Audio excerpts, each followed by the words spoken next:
Hello, hello mes chers amis, comment allez-vous? J'espère que vous allez bien. Moi, ça va très bien par la grâce de Dieu. J'espère que ça va chez vous, que ça va pour vous, que tout le monde se porte bien. Alors, je suis très heureuse aujourd'hui de pouvoir commencer la saison 3 de notre série d'études Comprendre le sanctuaire. Cette saison 3 donc, qui s'intitule Le sanctuaire terrestre, une image du plan du salut. Pour cette première partie, nous allons aborder comment le sanctuaire terrestre est une image du plan du salut en Jésus-Christ. Alors, mes chers amis, j'espère que pour vous, la saison 1 et la saison 2, euh, que ces deux saisons ont été claires pour vous, que vous avez bien compris. Encore une fois, je me répète, mais cela est important. Si vous n'avez pas tout compris, cela est normal, euh, surtout si vous découvrez le sujet du sanctuaire, ça peut ne pas être évident de tout comprendre. Donc, n'hésitez vraiment surtout pas à nous envoyer un mail juste ici, godistherestuff@gmail.com. Juste un petit rappel tout de même avant de pouvoir commencer. Rappelez-vous que lors de la saison 2, nous avons vu quels étaient les services du sanctuaire terrestre, très bien, et les services du sanctuaire céleste, super, d'accord? Donc, nous avons terminé justement avec les services du sanctuaire céleste. Nous avons compris que les services qu'il y avait au sein du sanctuaire terrestre du temps de Moïse et du peuple d'Israël, donc à l'époque avant euh, la venue donc, de Jésus, euh, étaient, d'accord, tous ces services étaient une représentation, d'accord, du réel service, des réels services qui se déroulent au sein du sanctuaire céleste et que le sanctuaire terrestre lui-même était un modèle, d'accord, du véritable sanctuaire qui est au ciel. Mais évidemment, avant de rentrer dans le vif du sujet, mes chers amis, je vous invite à incliner la tête et nous allons prier ensemble. Notre Père et notre Dieu, Papa d'amour, en cet instant, Père éternel, nous voulons te dire merci. Merci car Seigneur, voilà déjà deux saisons euh, que tu permets, Seigneur, deux saisons que tu as suscitées autour de ce sujet d'étude très important, la question du sanctuaire. Père éternel, nous voulons te remercier car par ton Saint-Esprit, tu nous éclaires, tu nous enseignes. Par tes anges également, Seigneur, qui nous accompagnent dans l'étude de ta parole et qui veillent sur nous. Nous voulons, Seigneur, élever nos âmes à toi et nous voulons, Seigneur, te remercier parce que tu nous fais du bien. Parce que, Seigneur, nous comprenons que le sanctuaire a du sens dans nos vies et nous allons encore, au fur et à mesure que nous allons progresser, comprendre davantage, Seigneur, en quoi il a un impact, Seigneur, dans nos vies. Il devrait avoir un impact dans nos vies. Alors, Papa, en cet instant, nous voulons invoquer ton Saint-Nom.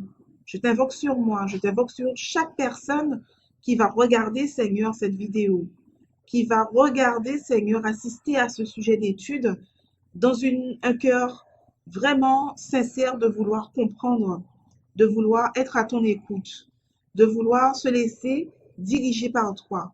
Seigneur, vois toutes ces âmes devant toi. Et Seigneur, nous te demandons de nous baptiser de ton Saint-Esprit. Nous te demandons, Seigneur, de nous oindre, Seigneur, d'une manière spéciale, afin, Seigneur, que nos yeux s'ouvrent, afin, Seigneur, que nous puissions avoir le discernement nécessaire pour comprendre ta parole, pour comprendre tes vérités, et tes vérités seulement, Seigneur. Pas celles que nous aurions aimé avoir, pas celles, Seigneur, que euh, oui, que nous aurions aimé avoir, que nous aurions aimé proposer, mais Seigneur, simplement te laisser, Seigneur, te révéler à nous par l'action de ton Saint-Esprit, Seigneur. Père éternel, nous nous remettons entre tes mains. Conduis-nous, accompagne-nous, dirige-nous. Nous t'avons prié au nom de Jésus pour ta gloire. Amen. Mes chers amis, ça y est, nous sommes prêts pour pouvoir commencer notre étude de ce soir. Donc, comme je le disais, nous allons comprendre ce soir que le sanctuaire est une image du plan du salut en Jésus-Christ. Le sanctuaire terrestre est une image du plan du salut en Jésus-Christ.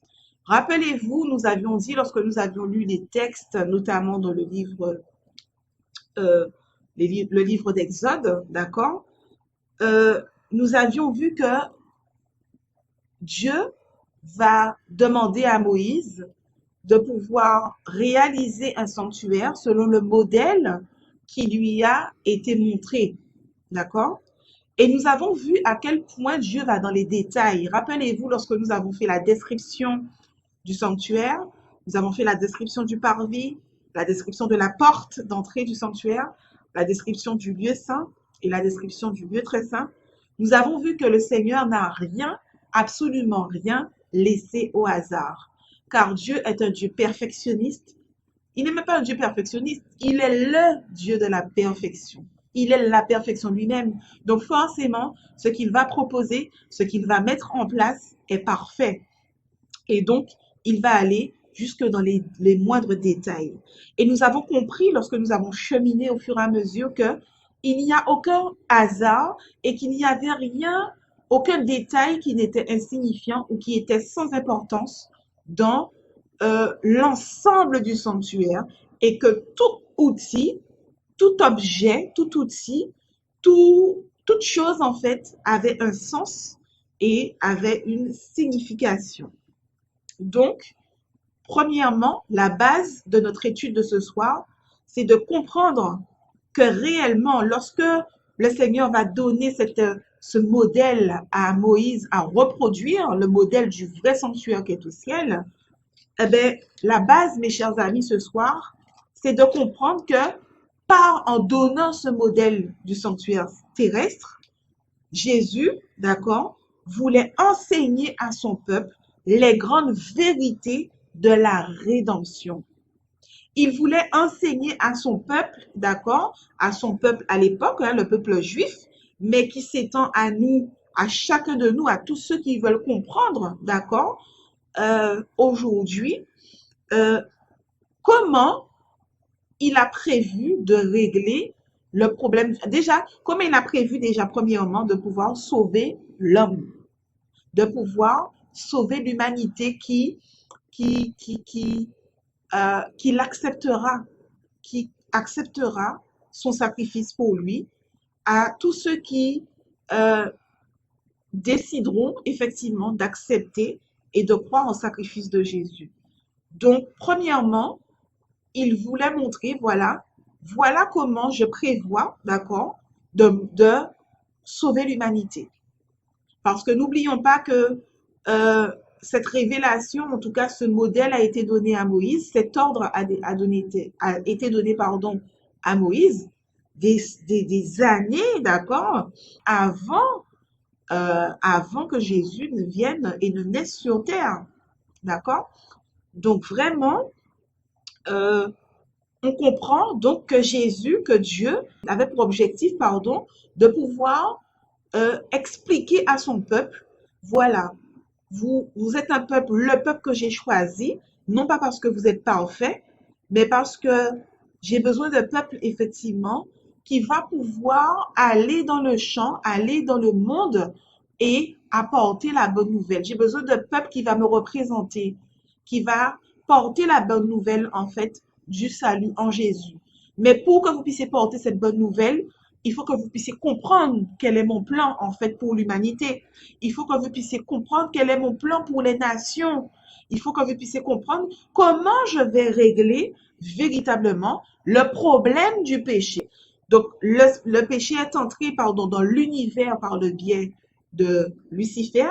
Il est entré dans le monde par le biais le péché d'Adam et Ève, clairement qui ont cédé, particulièrement Adam, d'accord?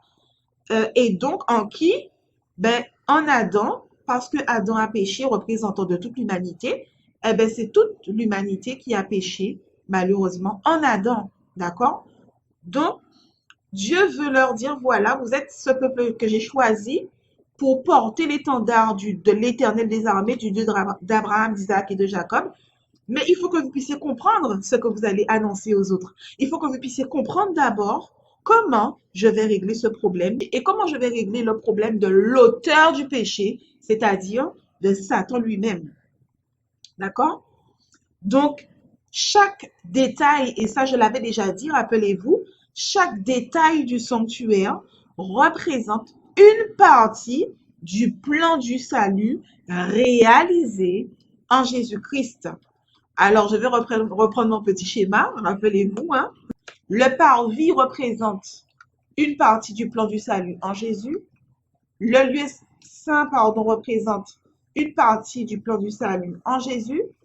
Et le lieu très saint représente une partie du plan du salut en Jésus.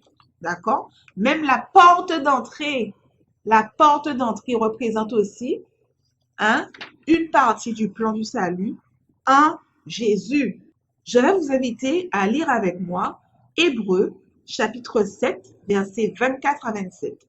Hébreux chapitre 7, versets 24 à 27. Je lis donc, mais lui, parce qu'il demeure éternellement, possède un sacerdoce qui n'est pas transmissible. C'est aussi pour cela qu'il peut sauver parfaitement ceux qui s'approchent de Dieu par lui, étant toujours vivant pour intercéder en leur faveur. Il nous convenait en effet d'avoir un souverain sacrificateur comme lui, saint, innocent, sans tache, séparé des pécheurs et plus élevé que les cieux, qui n'a pas besoin, comme les souverains sacrificateurs, d'offrir chaque jour des sacrifices, d'abord pour ses propres péchés, ensuite pour ceux du peuple, car ceci, il l'a fait une fois pour toutes en s'offrant lui-même. Waouh! Mes chers amis, si vous n'avez pas réellement compris ce texte-là, mettez pause. Mettez la vidéo sur pause et relisez chaque verset attentivement, demandant au Saint-Esprit de vous révéler ce que signifie chacun de ces versets. Mes chers amis, à travers ce texte-là, nous comprenons très clairement que le plan du salut n'a aucun sens sans Jésus-Christ lui-même. Nous comprenons que l'existence même, la raison même du sanctuaire, d'accord, la raison d'être même du sanctuaire, n'a aucune signification, n'a aucun sens sans Jésus-Christ. C'est lui qui est à la base, c'est lui qui est le fondement, c'est lui qui est euh, la pierre angulaire, d'accord, de, de ce plan du salut en fait. Lui, Jésus, possède un sacerdoce qui n'est pas transmissible. Lui, Jésus, il est le sacerdoce. Lui, Jésus, il est la vie. Lui, Jésus, il est celui par lequel nous pouvons être sauvés. Parce il a été et il est innocent, il n'a jamais péché, il est innocent, d'accord? Il est saint, sans tache. Et il a vécu comme un homme, sans jamais pécher, une seule fois. Nous montrons véritablement que en lui, nous pouvons être sauvés. En lui, nous pouvons être débarrassés définitivement de la puissance du péché. Donc, Jésus, lui, n'avait pas besoin, d'accord, euh, n'a pas besoin, pardon, Jésus n'a pas besoin, comme les autres souverains sacrificateurs, rappelez-vous, comme Moïse, comme Aaron, et comme ceux qui les ont succédés par la suite, Jésus n'a pas besoin chaque jour d'offrir des sacrifices pour ses propres péchés, car il n'a jamais péché, d'accord? Et ensuite, pour ceux du peuple. Mais par contre, Jésus s'est offert lui-même. Il n'a pas besoin d'offrir un animal, Jésus. Parce que cet animal, cet agneau, rappelez-vous, dans le service quotidien, matin et soir, cet animal dans le service d'expiation, rappelez-vous, ces animaux représentaient qui? Représentaient Jésus lui-même, le corps de Jésus sacrifié. Donc Jésus n'a pas besoin d'offrir des animaux parce qu'il est lui-même l'agneau qui a été crucifié, immolé sur une croix, qui s'est offert non pas tous les matins et tous les soirs, mais il s'est offert une fois sur la croix pour tous et pour toutes, définitivement. Donc, le sacrifice de Jésus, mes chers amis, il a un impact qui est éternel. Vous comprenez? Parce que c'est une fois qu'il est mort pour tous, pour chacun, et une fois pour toutes, il est mort. Il n'aura plus à mourir une deuxième fois. Il a porté une fois pour toutes, d'accord, le poids de nos péchés. Et il est mort avec le poids de ses péchés. Tous les péchés commis par l'humanité depuis Adam jusqu'à son retour, Jésus, lorsqu'il est mort sur la croix, il a tout porté, d'accord, sur lui. Donc, la base, mes chers amis, nous devons absolument comprendre que nous ne pouvons pas parler du sanctuaire sans ne pas parler de Jésus, sans ne pas comprendre qu'il est la base même du sanctuaire. Il est la base même du plan du salut. Nous allons donc commencer par le parvis. Alors, que représente le parvis? Le parvis représente le ministère terrestre de la réconciliation. Le ministère terrestre de la réconciliation. Qu'est-ce que cela veut dire? Lorsque Jésus est venu, nous avons dit qu'il est venu dans quel objectif? Rappelez-vous. Jésus est venu dans l'objectif de pouvoir rétablir l'humanité, d'accord, donner une chance, une possibilité à l'humanité, d'accord, de pouvoir se soustraire, de pouvoir ne plus être esclave, d'accord, de Satan et de la puissance du péché. Donc, c'est pour ça qu'il est venu offrir sa vie, sa propre vie. Ça, nous l'avons très bien compris. Et justement, en venant sur terre ainsi, pour ce ministère particulier, rappelez-vous que nous avons appelé la dernière fois le ministère de la justification par la foi, en venant sur terre accomplir ce ministère de la justification par la foi, Jésus est aussi venu accomplir le ministère de la réconciliation. Pourquoi? Parce que lorsque Adam a péché, et nous l'avons dit tout à l'heure, je ne vais pas me répéter, en Adam, l'humanité également a péché, le péché a créé une séparation entre Dieu et l'homme. Mes chers amis, il faut savoir que dans le jardin d'Éden, d'accord, nous l'avons dans le livre de la Genèse, vous pouvez lire, Adam parlait avec Dieu. Il rencontrait Dieu dans le jardin. Il avait accès à Dieu. À partir du moment où Adam a péché, que s'est-il passé? Rappelez-vous, Adam et Ève ont été chassés du jardin. À partir de ce jour, le péché a creusé, d'accord, un fossé énorme entre l'homme et Dieu.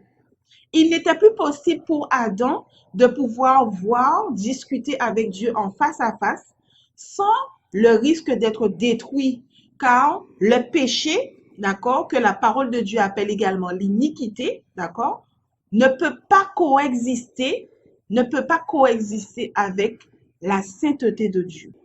Donc, pour pouvoir protéger aussi, parce que c'est par amour aussi que Dieu a chassé Adam et Ève du jardin, parce que s'ils allaient continuer de pouvoir manger de l'arbre de vie, eh bien, ils auraient continué de manger de cet arbre et ils auraient été pour toujours enfermés, esclaves, d'accord, du péché.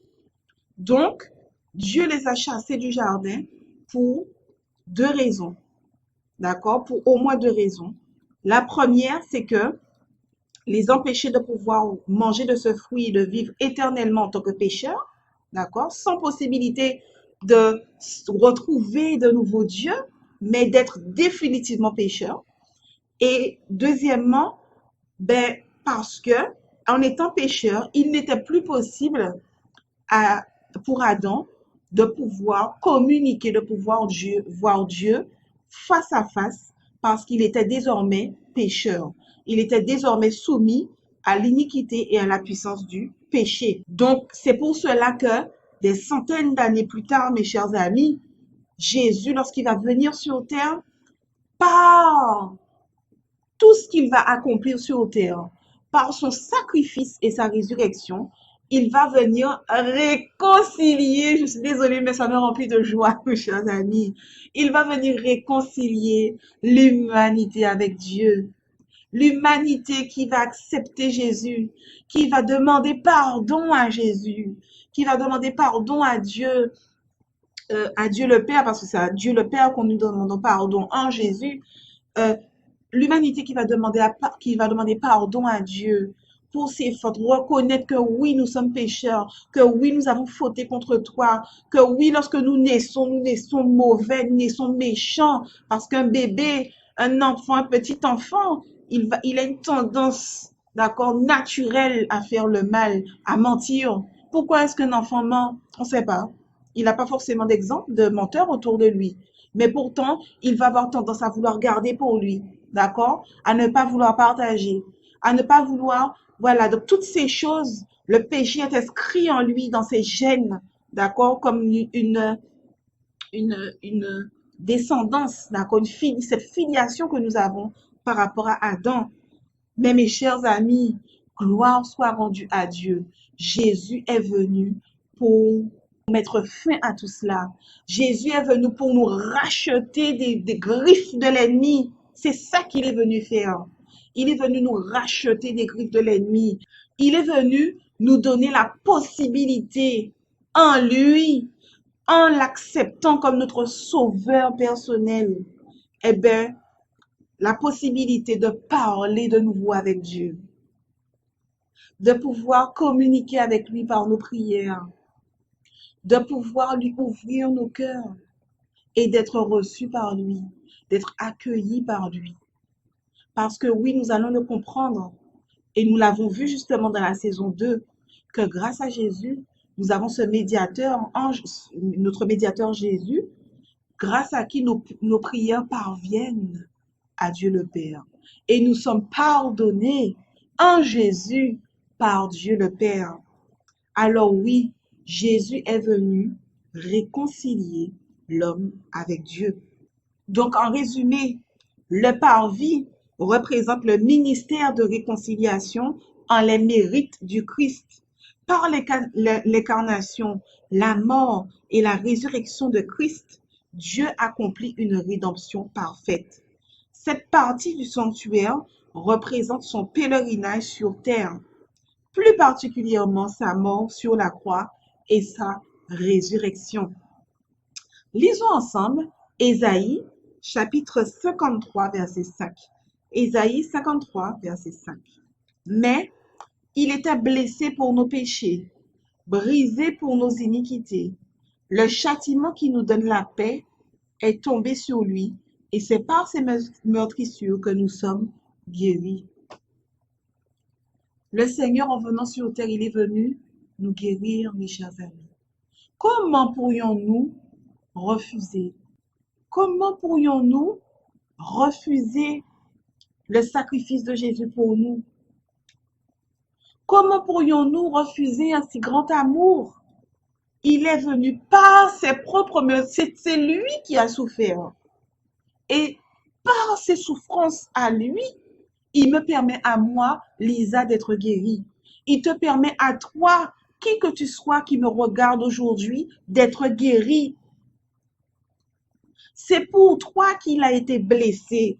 C'est pour toi qu'il a été brisé. Parce que de statut de roi des rois, Seigneur des seigneurs, le roi de gloire, le maître de l'univers, il est venu, il est né dans une étable. Il est né dans une étape qui sent mauvais.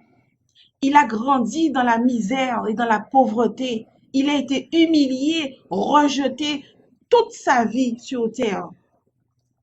Donc il a quitté ce statut majestueux pour venir comme un homme insignifiant aux yeux de l'humanité pour toi, pour nos iniquités, pour tes péchés. Et aujourd'hui, ce châtiment qui nous donne la paix est tombé sur lui. Donc, il est véritablement venu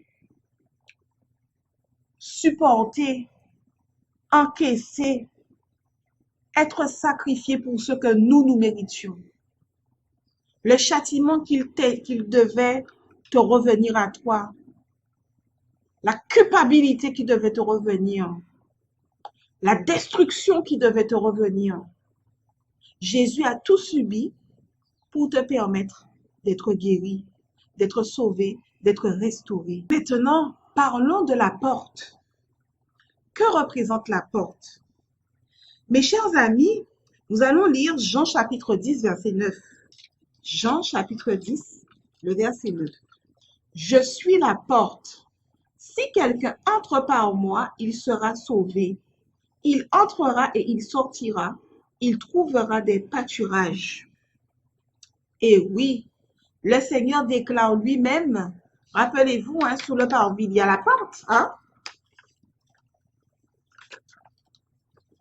D'accord? Il dit, je suis la porte. Donc, autrement dit, si tu veux être sauvé, il faut entrer par la porte du sanctuaire. Il faut entrer par la porte, sachant que le Seigneur dit qu'il est quoi? Il est la porte. Donc, si nous voulons être sauvés, si nous voulons comprendre le plan du salut, il nous faut entrer par la porte qui est Jésus lui-même. Il dit encore dans Jean chapitre 14, verset 6, Jésus lui dit, je suis le chemin, la vérité et la vie. Nul ne vient au Père que par moi. Donc, autrement dit encore, si nous voulons comprendre le plan du salut en Jésus, nous devons comprendre que déjà, la base, l'entrée même, c'est Jésus. L'unique moyen d'être sauvé, c'est Jésus. Luc chapitre 1, verset 78. Luc chapitre 1, verset 78. Grâce aux entrailles de la miséricorde de notre Dieu, en vertu de laquelle le soleil levant nous a visités d'en haut. Donc, tout n'est que grâce. Si aujourd'hui nous pouvons être réconciliés avec Dieu, c'est par la grâce de Dieu lui-même. Ce n'est pas parce qu'on a fait quelque chose ou qu'on mérite quelque chose, mais c'est grâce aux entrailles de la miséricorde de Dieu. Alors, maintenant que nous avons compris, rappelez-vous, hein, je l'ai dit tout à l'heure, mais je le redis pour que ce soit clair. Le parvis, nous avons parlé du ministère de Jésus sur terre et nous avons compris, il y a un texte dans la parole de Dieu qui le dit clairement, que le parvis représente la terre. Dans le sanctuaire, le parvis représente la terre, représente le ministère de Jésus sur terre. Et nous avons compris que ce ministère, eh bien, représente le ministère de la justification par la foi et également le ministère de la réconciliation. Parce que c'est en venant sur terre que Jésus va réconcilier Dieu avec l'homme, l'homme avec Dieu, Dieu avec l'homme. Nous avons compris que la porte du sanctuaire maintenant est Jésus lui-même. Maintenant, voyons ce que représente l'autel des sacrifices. Lisons ensemble, mes chers amis, Jean chapitre 1, verset 29. Jean chapitre 1, verset 29. Le lendemain, il vit Jésus venant à lui et il dit, voici l'agneau de Dieu qui ôte le péché du monde. L'agneau du service quotidien qui était sacrifié représentait qui? Jésus-Christ lui-même, qui est venu faire quoi? Comme nous l'avons dit tout à l'heure, il est venu ôter le péché du monde. Il est venu réconcilier l'homme avec Dieu, sauver l'humanité, retirer l'humanité de ce bourbier, hein, de ce marécage d'iniquité et de péché. L'autel des sacrifices représente le sacrifice de Jésus à la croix. L'autel des sacrifices représente le sacrifice de Jésus à la croix. Il est aussi appelé l'autel des holocaustes. D'accord? C'est à cet endroit, rappelez-vous, que l'on offrait les sacrifices pour le pardon des péchés. La victime brûlée sous l'autel était en général, d'accord, c'est un résumé, un agneau qui représente le Christ crucifié sur la croix. Donc Jésus est l'agneau de Dieu qui a offert sa vie pour le pardon de nos péchés. Nous allons poursuivre et terminer avec le parvis, avec ce qui se trouvait sur le parvis, avec la cuve d'airain. Que représente la cuve d'airain? Nous allons lire ensemble Romains chapitre 4, verset 25. Romains 4, verset 25. Lequel a été livré pour nos offenses et est ressuscité pour notre justification, lequel a été livré pour nos offenses et est ressuscité pour notre justification. Donc, encore une fois, cela vient confirmer tout ce que nous avons dit depuis le départ. Jésus a été livré pour nos péchés, d'accord? Et il est ressuscité pour notre justification, pour nous racheter dans ce bourbier du péché des griffes de Satan. Lisons encore en Corinthiens 15, verset 17. 1 Corinthiens 15, verset 17. Et si Christ n'est pas ressuscité, votre foi est vaine, vous êtes encore dans vos péchés. Mes chers amis, que dire de ce texte? Que dire de ce verset? Je trouve qu'il est tellement clair. Je ne sais pas pour vous, hein, mais je trouve qu'il est tellement clair. Autrement dit, hein, mon cher ami, ma chère amie, toi qui me regardes aujourd'hui, hein, si Christ n'est pas ressuscité, autrement dit, sans Jésus, sans Christ, ta foi, ma foi est vaine. Ça ne sert à rien. Celui qui vit aujourd'hui sans avoir cette assurance que Jésus est mort pour lui sur la croix, d'accord, et qu'il est ressuscité d'entre les morts, sa foi est vaine. Car c'est justement parce qu'il est mort et ressuscité que j'ai la victoire totale sur le péché, que je ne suis plus esclave de Satan. Amen. Que je suis victorieuse en Jésus et que j'ai la victoire totale sur le péché au nom de Jésus. Sans Jésus, toute foi, toute croyance, tout ce que nous pourrions croire n'a réellement aucun sens. C'est Jésus-Christ lui-même qui est la réconciliation, qui est salvateur, qui est l'essence même, en fait, le sens même de notre vie. J'ai envie de vous dire, à quoi bon vivre si c'est pour savoir que nous sommes condamnés par avance? Vous comprenez? Alors, on va se dire quoi? On va se dire, bon, ben, one life, hein, moi-même, mon cas, vivre, je vis ma vie, etc. Et puis, ça qui fait de belle. Ce qui se fait, et puis moi, je vis à 100 à l'heure parce que je n'ai qu'une vie. C'est réellement ça, le sens d'une vie? Généralement, les personnes qui disent ça, elles sont malheureuses au fond d'elles. Elles sont malheureuses parce que leur vie n'a pas de sens, parce que leur vie n'a pas d'espoir. Mais mes amis, vous avez un espoir, nous avons un espoir, parce que Jésus-Christ est venu. Il est venu, il est mort, il est ressuscité, il a vaincu. Amen. La cuve d'airain représente la résurrection de Jésus, d'accord? Par sa résurrection, nous recevons la vie et le pardon de Dieu qui nous lave de tous nos péchés en Jésus, d'accord? La cuve d'airain représente la résurrection de Jésus-Christ. Par elle, nous recevons la vie et le pardon de Dieu qui nous lave de tous nos péchés en Jésus-Christ. Donc, ce sont sur ces paroles, mes chers amis, d'espoir, ces paroles profondes et pleines de sens que nous nous laissons ce soir. Je vous donne rendez-vous à notre prochain épisode où nous allons cette fois-ci entrer pleinement dans la tente d'assignation, où nous allons parler particulièrement du lieu saint. Mes chers amis, prions. Passez un moment prière juste après le visionnage de cette vidéo. Je vous embrasse et je vous dis à très vite.